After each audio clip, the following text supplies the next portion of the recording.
In the countryside palace of Avonshire, far from the capital's gold-tipped towers, Prince Hugo lounged by an open window. The scent of rain and cedar drifting in from the hills. Across the chamber, Kento Nanami paced with restless fury. "Do you know how hard we worked to secure you the regency?" Nanami burst out, only for it to be stripped away. Years of scheming, gone. I abandoned the capital as a commoner, burned coin I didn't have, and now it's all for nothing. Hugo's lips curved faintly. "Nothing, Nanami? Everything is going according to plan." "According to plan?" Nanami snapped. "You're practically exiled. Your reforms died the moment word spread of this little vacation." Hugo waved a lazy hand. "Those reforms were never meant to survive Parliament. My parents still sit on the throne. Anything I build, they'll destroy. But the people saw what I offered, and they saw how quickly the crown took it away. In time, they'll understand why I was sent here." His smile sharpened. "Besides, the regency was a cage. My mother held the keys to the treasury. I couldn't even breathe without her permission. At least here I can enjoy my wife in peace. Poor Lorene and I barely had a wedding night before my father dragged me back to the council room." Nanami hesitated. "But striking your own mother? Was there truly no other way to ensure exile?" The prince's eyes hardened. "You think I'd harm her without reason? She's always loved me more than Florine or even Pierre. A bruise or two she can blame on the assassin's attack. Anything worse would have cost me my title. Let me guess, she's told the court the bruises appeared after the assassin struck her, right?" Nanami swallowed. "Yes, your highness, that's her story." "Then all is well." Hugo leaned back, satisfied. "She'll protect me, as she always has, and with her protection, I am untouchable." Nanami fell silent. He had known Hugo since boyhood and recognized the dangerous brilliance beneath that calm exterior. Avonshire trembled, a queen draining the treasury, a prince vanished, a princess spirited away to Hanamura. The kingdom wavered on a knife's edge, and yet Nanami reminded himself they had a pact. Given time, Hugo would twist exile into opportunity. "Exile has its uses," Hugo murmured. "With Marcel's aid, I'll hunt down the traitors who took Pierre, and when the dust settles, Avonshire will remember whose hands truly shape its fate." Across the sea, in the Hall of Supreme Harmony, the morning drums thundered as Emperor Taikyo took his seat beneath the golden dragon banner. Harvests were plentiful, taxes light. The courts murmured its praise until silence fell. Minister Lancy was empty. Then the bronze doors burst open. Captain Minyun Sung dropped to his knee, armor still dusted from the road. "Your Majesty, plague has struck Ruoyang province. Black legion, swift contagion." Minister Land sealed the city at dawn. Gas rippled through the hall. The memory of old plagues chilled the air. Taikyo rose, voice ringing like iron. "When fortune smiles, you sing. But when calamity strikes, you fall silent. What use are ministers who flee from duty?" The court trembled. Then physician Boyan stepped forward. "I cannot promise success, Your Majesty, but I will go to Ruoyang and contain the pestilence." Count Sato, the emperor's young son-in-law, knelt beside him. "If the physician will have me, I too will go. The empire's suffering is my own." Taikyo studied them, anger cooling into resolve. "Then go, by heaven's command, save Ruoyang, and if you prevail, your name shall be remembered as saviors of Hanamura." The gong struck, echoing through the marble and jade like a storm bell. Beyond the empire's border, in the neutral lands of the Heptarchy Alliance, a young girl fought a quieter war. In the illustrious courtyards of the Fuku house, Catherine pieced together the truth. Her father's sudden disgrace, the whispers of treason, the attack on the Avonshire royals, it was all connected. And if the truth surfaced, her entire bloodline would be destroyed. So she submitted. She bowed until her knees bruised, practiced etiquette until her tongue bled, and remade herself into the perfect noble woman. When Madame Ego finally wrote to Count Dillon declaring Catherine being cured and ready to serve, the Count's reply came swiftly and coldly. He did not summon her back home. Instead, guards of the Goldstein house escorted her not to Avonshire, but across the sea, to Hanamura, where she was sworn in as the handmaid to Princess Florine. To others, it might seem like a slight. To Catherine, it was salvation. Weeks later, peace and pageantry filled the Hall of Supreme Harmony once more. At its center stood Lord Yukio and Princess Adebola, newly betrothed beneath the grace of Empress Sake. Before them gleamed the Empress's gift, a dragon-embezzled porcelain vase symbolizing protection and imperial authority. a bowl of golden peaches for health and the flourishing of descendants, a jade-covered bowl for prosperity and peace between their two houses, a pair of pink jade earrings, delicate as spring blossoms, and at last, a butterfly hair ornament of gold fledrine, the Empress's personal blessing for her transformation. Empress Sake rose slightly, her voice steady and warm. These are not gifts of marriage, but tokens of promise, of faith between Hanamura and Zormai, and of the two young hearts that must grow in wisdom before they can unite. Princess Adebola bowed deeply. Your Majesty's kindness humbles me.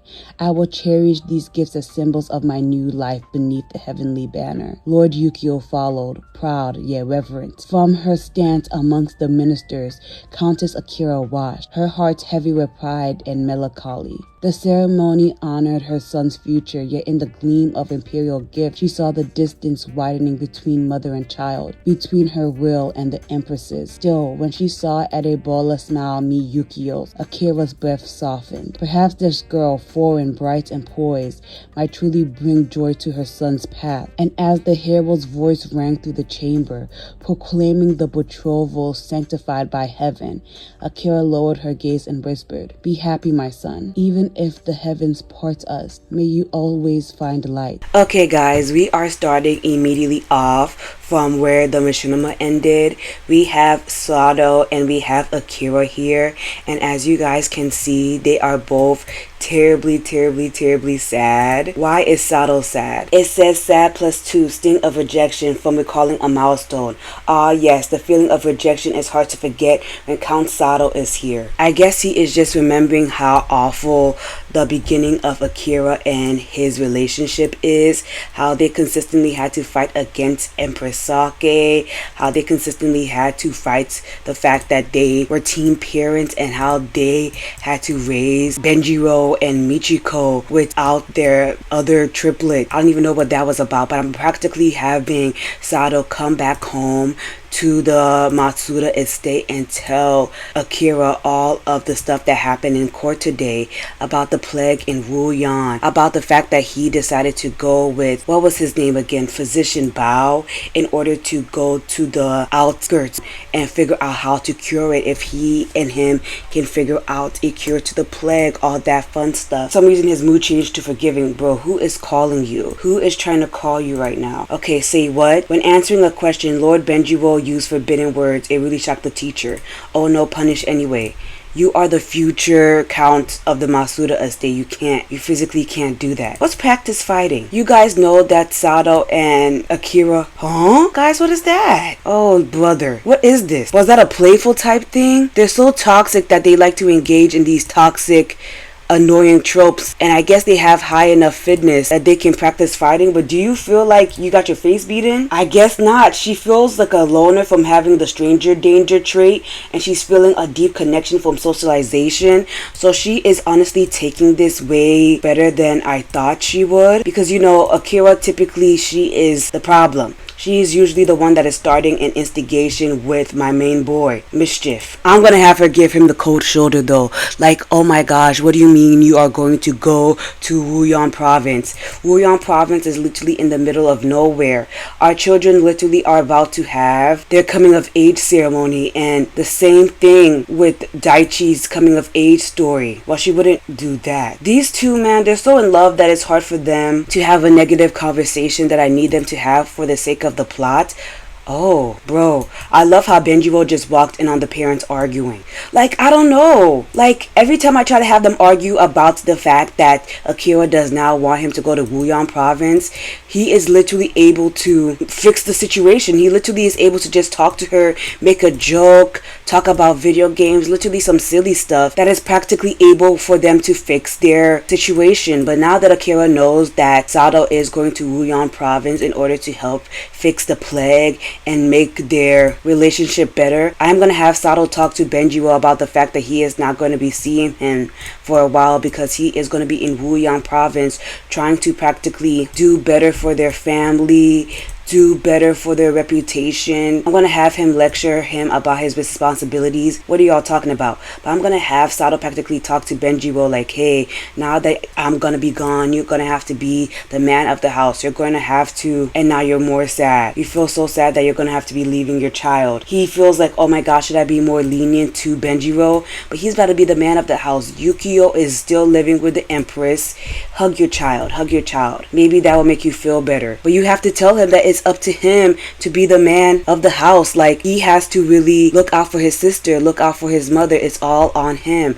And now that Michiko is back from school as well, you might as well tell her the same thing. Like, daddy's gonna go away for a while, and it's gonna be up to you guys to take care of your mother. Make sure that she doesn't do anything crazy, because y'all know Akira, when she gets emotionally upset, she happens to do a whole bunch of nonsense. So I'm depending on you, Michiko, and I also need you to, oh, where's she going? Where's she going? Oh, wait, can you push her? Wait, this is kind of cute. Wait, push her on the swing a little. Oh, he's so sad. He's like, my little girl has grown up. And it says Lady Michiko's empathy is in range to earn the compassionate trait. Go push your daughter on the swing, sweetie. Oh my god, those two, they really hugged each other. Like, we are gonna have to be taking care of mom. We're all that's left of the Matsuda clan. There's obviously Yukio, but you know Yukio, he's currently being held by Empress Sake. What is this guy doing here? Come say hi. Invites in. I have no idea why he is stopping here while all of the Matsuda clan is having a deep, emotionally touching moment. But hey, we want to have a better relationship with any noble that we can get, so we can build a political awkward encounter. How are you having an awkward encounter? What's going on here? Yes, please save this awkward relationship that you are having. What's going on here? But we want Akira and Sato to have as close of a possible relationship as possible. That way we can have a political faction, and Akira doesn't have to continually do this nonsense in order to fight against her mother. I have no idea what Sato possibly said to Lord Wrong Lee to possibly make this conversation an awkward one, but I'm gonna see if Akira can fix it, because I remember when they were looking for marriage engagements for Michiko, it was not working. They look like they're having a very good, honest conversation, so why is it still saying awkward? What are twin triplet 1 and triplet 2 doing? Oh my gosh, they're literally just watching this. Like, wasn't this man supposed to be leaving for Ruoyang province? Yeah, I wonder if Wrong Lee is practically here to collect Sato though, and he's still feeling the sting of rejection even though he's with his family. So we are going to leave the Matsuda clan here and go visit the next household. Okay guys, we are back with the Avenshire Royals. I wanted to come check up with them in order to figure out what exactly is going on with Prince Pierre, Prince Hugo, King Francois, Queen Wolsey, all of our favorite main characters. So I am having another meeting with the nobles. I had King Francois just come and invite Prince Hugo as well as a bunch of the other nobles here so we can figure out what's going on. They just received a ransom note about the young prince. I guess whoever is currently holding him, they realize that they can no longer just keep the young prince there. They need to use him for political leverage. So I am having the king as well as all of the important nobles come here so we can have some type of idea on what we're gonna do. So that is Queen Wolsey. Where is her beloved husband? Oh brother, you are browsing the web like you are not supposed to be leading this meeting with the nobles. He be irritating me spiritually. That's why I was so mad at him. Is this place locked? Is like the throne room locked? Obviously not. What is your issue? Come here. Is this locked? Okay, I'm gonna use my friend the handy dandy teleport mod, because I have no idea why he's saying he can't get there. Everybody else was able to get here just fine. Okay, teleport there, beloved. Thank you. Now just have a friendly steady sit here. So now that all of the important nobles are here, we have Count Dylan, we have Baron Marcel. We're just gonna have him have a deep conversation about the ransom notes that was practically given to the Avenshire Royals. I'm sorry, the mustache on Marcel's face is actually tickling me so so bad right now. He literally looks like he is having the worst day of his life. Like, being in charge of this investigation has definitely taken years off this guy. He's actually having the worst time possible. Can you stand up, Francois? Like, can you stand up and let's start talking to your nobles? He does not give as a commanding aura as Hugo did when he was Prince Regent for like those 2 seconds, but let's start talking. It says, despite having a negative feeling from King Francois, Count Dylan thinks this may change. Even bad Sims can do good things after all. What is going on that you cannot talk to any of these people? I need you to have a good friendly conversation. You know Count Dylan.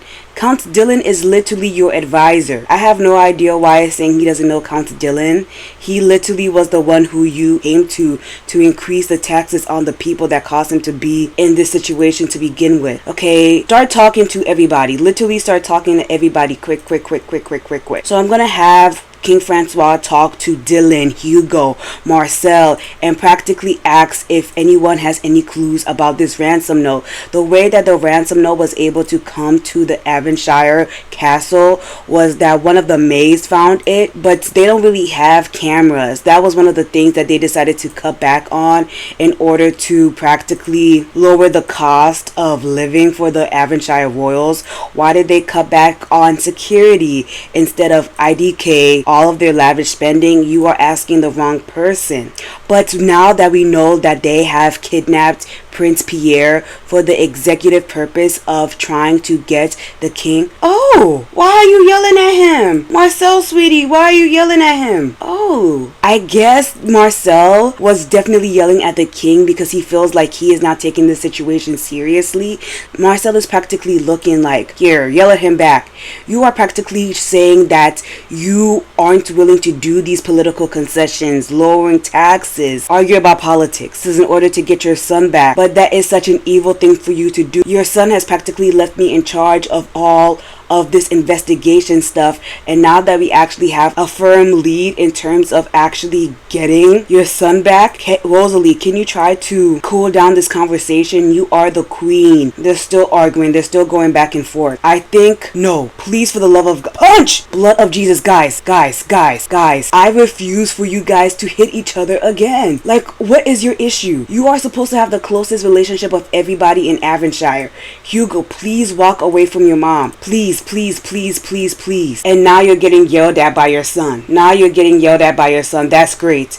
The other nobles were like, this is unproductive. We are gonna get up and leave. Which is actually so sad. Even Hugo's getting up to leave. At least you're not hitting your mom. You know what do they call it? A win is a win. But now we have gotten nowhere. The king is literally isolated. His whole plan on getting the nobles to come talk to him about what they're gonna do in terms of getting Pierre back is practically tired and done with. In fact, I don't want you to sit on the throne room. Because the nobles aren't willing to support you, I definitely think you're gonna have to do what you never thought you would have to do, and that is ask for help from the heptarchy. King Francois definitely thought that he would have been strong enough and capable enough to handle this situation by himself, but the fact that both the highest ranking nobles in the kingdom, Baron Marcel and Count Dylan, are like not willing to help him at all just means he's screwed. He's gonna see if any of the kings and queens and other monarchs of the heptarchy have messaged him in order to offer support so he doesn't have to beg. But if push comes to shove, he is going to have to beg. Let's see, you just had a correspondent. Read Wednesday's correspondent. Let's see who has messaged him. Okay, that's just Wednesday's correspondent. So I'm trying to see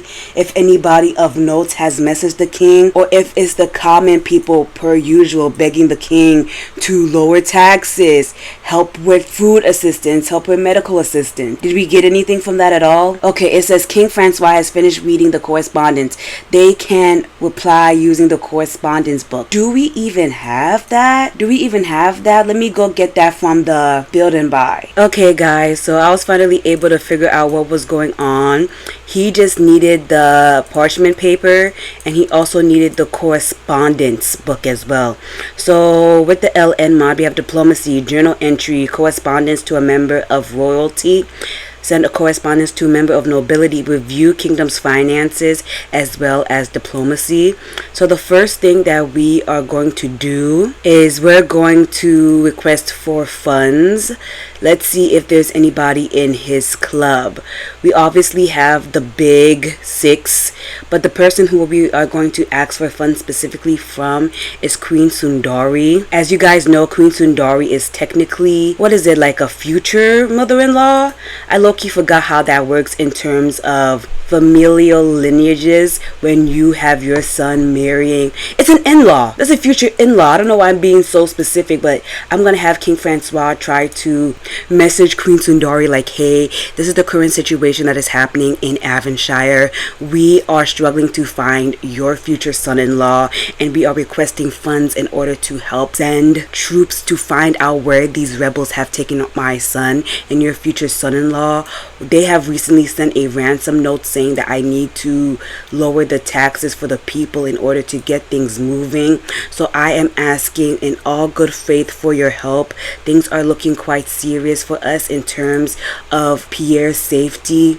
So we are asking that you come and help us for all of the goodwill that we have done, all of the things that we have done in order to bolster our relationship. Let's see. I'm gonna also have him, I forgot I can search. I'm going to see if you can send a strongly worded letter to Prince Consort Jai as well. You know, Jai is obviously the husband to Queen Sundari. So if he can't get things moving in terms of his fellow monarch in the heptarchy, he can always try another diplomatic route by messaging her husband to see if that would work. I am now going to have Francois try to review his kingdom's finances, because obviously Baron Marcel, Count Dylan, they weren't really trying to help us in terms of what we're gonna do about the kidnapping situation. Didn't I tell you to review finances? Why am I not getting a pop out about that? Wait, let's look at these mood lists. Let's see if we got anything out there. He's feeling insecure from jealousy trait.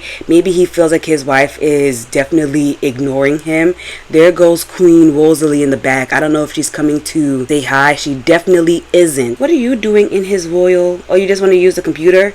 I love how she is not at all worried about the fact that her son is missing. Like, what a world we live in. That's why I told you when Hugo slapped the heck out of his mom, Hugo was like, I know for a fact this is not going to turn out badly for me, because my mom loves me the most. She doesn't love Floor as much as she loves me. It's literally like city boys are up 1,000 in terms of the nonsense that's going on in Avonshire. This is taking him forever and then some to just look at the finances of his kingdom.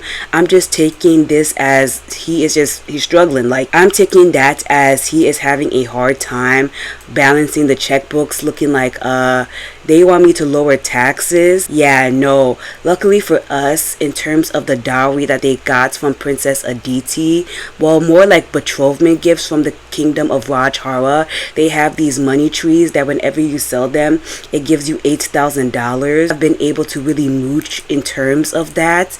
Let's see. I'm trying to see if there is any other type of things, any more ransom notes, any more threatening things. And I guess we just have to wait to see if the Rajharan monarchs will give us the help and the support in order to get more troops to go find Pierre. But I guess it literally is just a waiting game. This house is so empty. It's really depressing. Like, there's no Pierre, there's no Floor, there's no Hugo because he got banished last episode. I kind of feel so bad for the Avonshire royals. Like, this is low-key so depressing. But let's move on to the next household. Okay, so I wanted to visit another lonely household, and this is definitely the barony of Avonshire with my boy Baron Marcel. So this is immediately after the meeting that Francois had with all of the other nobles of Avonshire, trying to figure out what exactly is the play point of what's going on with the kidnapping of Prince Pierre. And so I'm going to go to the countryside of Avonshire to go meet with Hugo and Kento so we can really have a true meeting. So we are in the countryside palace that the Avonshire royals own. This right here is the palace. I think it's Palace de la Rose, also known as the Rose Palace. I had my boy Baron Marcel come here, and as you can see, Hugo and Nanami, they're very excited to have my boy here. You know Nanami, why is this game like forgetting all of the relationships that I have? You literally know him. Do like cheerful meeting or something. I don't know. I'm gonna cheat this because they should definitely have at least a 50% relationship. I have no idea why my game is trying to forget all of the relationships that I have. But come here, my love, come here. We need to have a discussion. Stop talking to Nanami. Come sit. Yes, you like high energy sims. Good for you. Come sit. So the reason why I wanted Marcel to come here is that he actually did find some information that was related to the kidnapping of my boy Pierre. So we're gonna have a deep conversation. We're just gonna be talking here. I wonder where Lorene is. As you guys know, Lorene is his beloved sister, the only person that is left in terms of the House Wells family. Where is she? Oh, she's just looking at herself like, okay, body T, period. Good for you, queen. But let's go back here. But the reason why he practically ran in order to come tell Hugo and his advisor Nanami about all this stuff is that he found some clues, some real life clues about what happened to Pierre. So when they had that meeting with the king of Avenshire, King Francois, he noticed that Count Dylan was acting weird during this whole investigation into where Pierre went and the terrorists that attacked the king and queen. Count Dylan has been acting weird, abetting the whole investigation. It really caused Marcel to really look into all of the goings on of the House Goldstein clan. So during the whole investigation that he was doing, where he was going undercover, changing his hairstyle, practically pretending that he wasn't Baron Marcel because everybody's looking at Baron Marcel sideways for being involved with the Avenshire Royals, he noticed that Count Dylan sent his brother Lord Simon into the countryside, and despite many attempts to get Lord Simon back into the capital, Lord Simon has not been amenable to this request. This was very suspicious because this would be the prime time that, I don't know, you would want to be summoned by the king and queen in order to try to carry favors. So during this time, he also found out that the daughter of Lord Simon was also sent away. So the secondary branch of the Goldstein house has been out of the capital and refusing to come back despite all of the requests to do so. Baron Marcel thought this was quite strange to begin with, so then he started looking into the accounts of Lord Simon more closely. And so as Marcel is putting that together, he figured out that during this whole kidnapping attempt, like several months before that, Marcel found, there go your mama, there go Hugo's mama. Like, why of all places, guys? Mind you, this is the countryside of Avenshire. For what reason in the middle of the morning at 5:16 a.m. there's nobody else in these streets, these abandoned streets? Who is this? One random lady, Sarah Scott, the pub owner. She's the only other person who is out at this time. But you gonna see Queen Rosalie just running around the spot? She's just running around where her son is at? Okay. Anyway, back to the intrigue. During the investigation of Baron Marcel, he found out that a couple months before the terrorist attack, Lord Simon was hanging around commoners, and now he's even married to a commoner. And that is exactly what caused him to get into a spat with Count Dylan. Like, how dare you marry a commoner, ruin your noble reputation by doing this? And he practically is telling them, like, I feel like, oh wait, is that my girl? Oh my god, it is. She's just looking like, there go my brother and his freaking friends. And now Nanami is like, so you practically are telling me that you think Lord Simon and Lord Dylan have something to do with the terrorist attack that has happened to the Avenshire Royals? And Marcel is practically looking at him like, yes, because it's only people who are connected to nobility that are able to go in and out of the capital. I was able to get out of the capital because obviously I'm the Baron, and you, a commoner, were able to get out of the capital because Prince Hugo gave you a key. So look at them. They're joking. If I open this and it's about that damn wedding, I'm moving this. I'm removing this. I practically take that as Marcel being upset that there was a terrorist attack at the wedding, not that he was upset that he wasn't invited to the wedding because I refused. So he's practically saying like, it's either Count Dylan or it's Lord Simon that has to be responsible for this. So the next step that we have to do is practically investigate House Goldstein.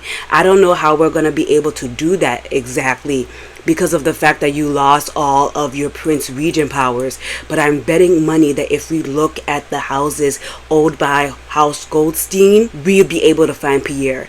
And now that they have the audacity to ask for ransom for the crown prince, and the way your father reacted, now what is this nonsense? Huh? Dowager Countess Farah Obeid has died. That just happened. I guess we know the next household that we're going to see. Oh, guys, when did my girl get into this conversation? She's just looking so innocent and sweet, like there's nothing going on. Like, where is he going? Okay, I guess he's very angry. I have no idea why he's angry, but I think this is Hugo practically saying, I don't care that I'm not the Prince Regent anymore. I still have the right to find my brother. I want to see why he's so angry, though. You're still angry. Why did I make you so angry? Let's delete this. I have no idea why he's so angry. Where are you going? You're going to go sleep. Well, good for you. Good for you. Good for you. Wait a minute. Wait, where is he going? Okay, I was about to say, I said, y'all going to go sleep in different beds, right? Okay, I guess Hugo was practically just done with that conversation. The game is definitely trying to get me to visit the Obeid house immediately, because why does that pop-up keep going on? But I practically think that Hugo is like, I am still the crown prince. That is still my royal title. I don't care if I'm no longer the Prince Regent. I am going to find my brother. And I think he practically said that is that. I guess Baron Marcel is going to stay in the countryside for a little bit. Obviously, I'm going. Don't provoke me. Don't provoke me. I'm going to go visit the Obeid household next. But I think that is where we are going to go with them in terms of the whole where is Prince Pierre plotline. They know that the county of Avonshire has something to do with it, but now they just have to figure out how they're going to have permission to start raiding their houses. Now let's go deal with the whole county of Rajhara. Okay, so I finally figured out why the game kept harassing me about her. I guess the game wanted me to wait until she died. Can y'all come and witness this? Where are y'all? Look, like she ain't even all the way on the floor yet. And look at this. Look at this. Look how the freaking Grim Reaper is literally just there. Can someone come help? Can somebody plead? I think he would be gloomy if the mother who raised him since he was a kid died. Look at your mom. Be sad. Look how she's feeling very flirty. She's like, oh my freaking god. This dramatic old woman. She's freaking doing the most. Be sad. You would actually be so sad. Weep. Weep like, oh my gosh, my mama. He is now crying a bit. The action says he's crying, but he literally just looks confused. You confused. While Ada is over there. Are you crying? She's just more irritated than anything. Okay, I guess she was not having anything to do with that. Can you cry? Oh, wait guys, this is kind of sad. Wait. Oh my god, this is actually kind of sad. Can you call anybody? Wait guys, this is kind of sad. Wait, let's pick this up from the floor. Let's put it in the kitchen. Wait, we wouldn't put it in the kitchen. That's actually kind of crazy. Where do people put urns? Here. Let's put it in the living room. I think this is the living room where Dowager Countess Farah and Queen Melania first had that whole idea of trying to engage Hassan to Maria. But bro, why is Ada... Why is Ada freaking dancing? She's having the time of her life. She's like, yes, my evil freaking mother-in-law is dead. She's gonna invite the Grim Reaper to come bust a move with her. Like, thank you for coming to collect. Guys, this is really insane. This is really, really, really insane. I'm not gonna lie to you guys. She and Charu have low-key been poisoning the Dowager. So it was only a matter of time before she died. Luckily, they weren't able to get caught. They were practically poisoning her slowly, so it could look like she just died from her old age, because she was old as heck. I'm not gonna lie to you guys, she is old as heck. But the fact that she is over here dancing with the Grim Reaper, wait, I was like, is he gonna catch her? No, he's literally still more like, guys, this is actually killing me. Like, the fact that he is mourning his mom while he has no clue that his wife is dancing and celebrating his mom's death is actually killing me. Like, it's actually killing me so bad. Let's see if you can call any of your friends. I would call, who would you call? I would call Hugo. You consider Hugo one of your closest friends. I would also send a sad text to my boy, your actual best friend, Prince Sanjay. Like, I am so sad, my mother died. I feel so alone right now. And Hugo said, Count Hassan, you sound really down. Come over and I'll cheer you up. But we are going to travel and see Hugo. So we are back at the Rose Palace. I can't believe we literally just circled the block here. I love how the plot just be connecting. But we have the main boys. We have Hugo, Hassan, Sanjay. And I am just going to have, bro, please stop obsessing over your best friend. Please. I am going to have him go here and hug Sanjay. I want you to also come hug Hugo. Like, these are your best friends that you have practically grown up with. They were at your wedding. I think you were at their individual weddings too, but I just want you guys to practically talk to each other. Why does Sanjay look like that? Like, Sanjay looks like he's either high, stressed, child something. I'm gonna control Hugo. I'm gonna control Hugo because now that he has some of the highest ranking people in the kingdom of Rajhara, I am gonna have him practically try to get them to feel better. Like, it's lie about caring for others, LOL. Like, I am so sorry that you have lost your mother and one of your closest advisors, because I know that Dowager Countess Farah has such a gigantic role in the kingdom, so he's practically using this as a time to mourn for them. Wait, you can do soothing snuggle? Wait. What's soothing snuggle? I want to see what that is. But he's practically trying to make his friends feel better. Wait, guys, this is actually so cute. Let me take a picture. I didn't know you could do this. Wait, what interaction does this soothing snuggle come from? Guys, this right here is Edora. She is Tiana's mom, and I love how she's just lingering around this estate because, you know, she is definitely a part of Nanami's den of vipers. And Hugo says to Sanjay, you don't have to face this alone. I'm here to listen and help in any way I can. Just tell me what you need. Oh my gosh. Wait, guys, wait, look. I'm really sorry to hear about your loss. Let's go and grab lunch at Brunch and Study Cafe so we can talk about it. Okay. I honestly am in love with the fact that this boy has so much love and support going on. I am gonna get a request table for me and my friend Eduardo. I have no idea why Eduardo is literally in the back. Did Nanami tell Edora to be following Hassan like this? Because why is it that everywhere we go she's just there? Like, and then we see Duchess Rhaenys, Duke Corlys, and their youngest daughter, Lady Aema, the future queen of Yova here. But I am just so happy that Hassan has all of these people who can support him, who can just be there for him during his time of need. I am using Dine Out, so y'all pray for me. Really pray for me in terms of this working. I'm gonna order a mango tea for Hassan. I'm gonna order a superfood. Oh, wait, a matcha? Let's see. A grand breakfast for you, Hassan. And then I'm gonna order a lemon, what is this? A lemon meringue pie for you, Eduardo. But this would have been his future brother-in-law if Hugo didn't do all that scheming, devious stuff to break up Hassan and Maria. And I'm very surprised that they still have a deep relationship, to the point where he feels comfortable enough to invite him here. And there go Maria and Sanjay in the back, man. These two, they be tickling me. They be tickling me so bad. Because why is Maria wearing her freaking riding outfit like they're not having a brunch date? I'm just gonna mind my business though. And there you are being in love with your sister, bro. He loves Maria now that she's not the crown princess anymore. I'm gonna have Hassan practically talk to Eduardo about how he just feels like he has so much loss in his life. Like, he doesn't know what to do now that his mother isn't here anymore. He has been raised by his mother, depending on his mother for all the things that have been going on with his life. Like, he has been a count for a very long time, but he wouldn't have been able to do all of that stuff if it wasn't for his mother consistently guiding him. He lost his father at a young age, and now he's practically an orphan. And poor Eduardo is like really empathizing with him. Like, I haven't lost somebody like that in my life. I still have both of my parents, but just know that I'm here for you. Like, you don't have to deal with all of this heartbreak by yourself. I'm just gonna have Hassan just talk to him. I feel like my wife really isn't there for me. Like, Hugo called me, you called me, Sanjay called me in order to practically deal with this situation. Oh, and you're gone. I guess he needed to have some time to relax himself. But look at this. Like, I'm actually genuinely shocked by the stuff that's going on. But y'all cannot tell me ever since I changed up the look of Sanjay that Sanjay isn't given. Sanjay was always given, but Sanjay has been especially given now that he got a little bit of facial hair.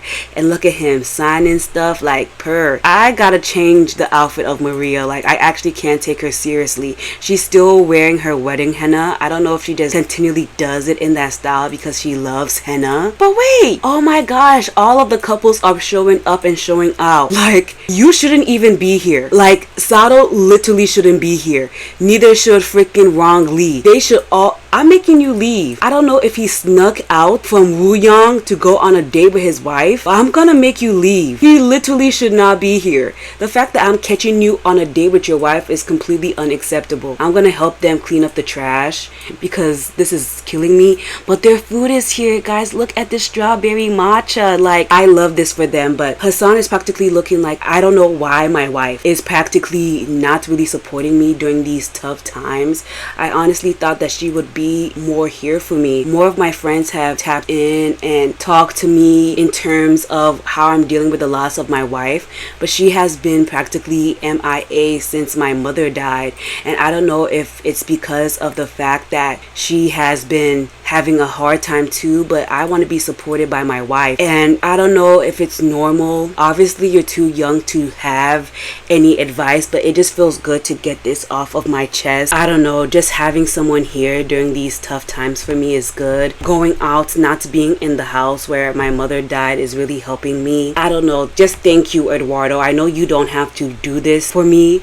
And look who wants to show up, my main boy. Sanjay always just shows up where he is the most needed. Like, who told you to cut your day short with Maria? I don't even know where Maria is right now. Like, I seriously don't even know where Maria is. We have Daichi though, but he came over here to just talk to his friend like, hey brother, I just wanted to check up on you. I'm just gonna honestly end the event here because I feel like he has had enough time to like just get out of the house and reconcile himself with his emotions.